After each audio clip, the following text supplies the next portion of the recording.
अग्निवीर वाली व्यवस्था हमारे देश की सीमा की रक्षा नहीं कर सकती। मैंने उस समय भी कहा और फिर कहता हूं मैं आज, ये आधी अधूरी नौकरी हमारे नौजवानों का मनोबल नहीं बढ़ा सकती। ये आधी अधूरी नौकरी 4 साल जाइए, आउटसोर्स की तरह आप जाओ वहां पर, जब तक ये बंदूक चलाना सीखेंगे तब तक ये घर वापस आ जाएंगे।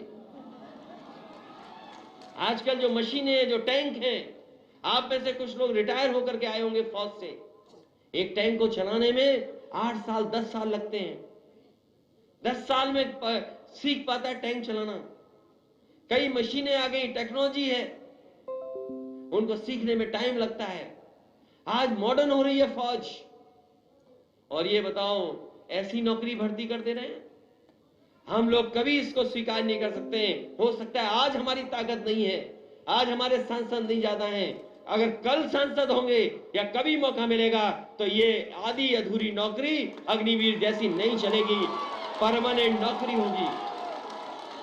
क्योंकि हमारा नौजवान वर्दी पहन करके देश की रक्षा करना चाहता है। ये जो हमारे पड़ोसी देश हैं, हमारे जो पड़ोसी देश है, कोई बात नहीं, आने दो, कोई बात नहीं, जो पड़ोसी देश है, ये कोई बात नहीं, कोई बात नहीं, कोई बात नहीं, जो हमारा कोई बात नहीं, कोई बात नहीं, हमारा जो पड़ोसी देश है उनसे खतरा बहुत बड़ा है, मामूली खतरा नहीं है। ये सरकार स्वीकार नहीं कर पा रही है। आज क्यों आपको चीन का खतरा है। पहले लोहिया जी ने कहा, लोहिया जी कहते थे पाकिस्तान से ज्यादा हमें खतरा चीन से है। वही नेताजी कहते थे, अगर आपको याद हो, बाद में मिला देना, इसको मिला देना भाई, आपको याद होगा,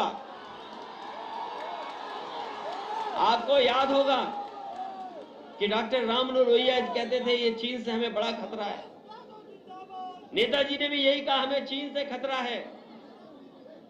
आज अगर आप देख रहे होंगे, जहां पर सीमाएं हैं, हमारी सीमाओं पे कब्जा कर रहा है, और चीन एक तरह से नहीं हमला कर रहा है, सीमाओं पे तो कर ही रहा है, हमें हमारे पे हमला। दूसरा, हमारा बाजार कब्जा कर लिया। सोचो, सीमाएं सुरक्षित नहीं चीन से, और हमारा बाजार भी कब्जा कर लिया उन्होंने, बाजार भी कब्जा कर लिया।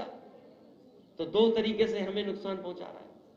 इसलिए हमें सावधान रहना पड़ेगा, और सावधान इसलिए रहना पड़ेगा, देश की अगर कोई व्यवस्था सुधार सकता है, समाज को कोई नई दिशा दे सकता है, तो वही समाजवादी लोग हैं जो दिशा दे सकते हैं। ये जो एक्सप्रेसवे बने, मुझे खुशी है इस बात की। आपका दिल्ली से चल करके ये एक्सप्रेसवे जो बन करके आया है, इसी की नकल बीजेपी के लोग कर रहे हैं। जो नए उनके एक्सप्रेसवे बन रहे हैं, इसी डिजाइन की नकल कर रहे हैं। इसी एक्सप्रेसवे की जो डिजाइन है वैसी की नकल कर रहे हैं। और हम समाजवादियों ने न जाने कितना काम करके दिखाया। इसलिए हम इस मौके पर, जहां पर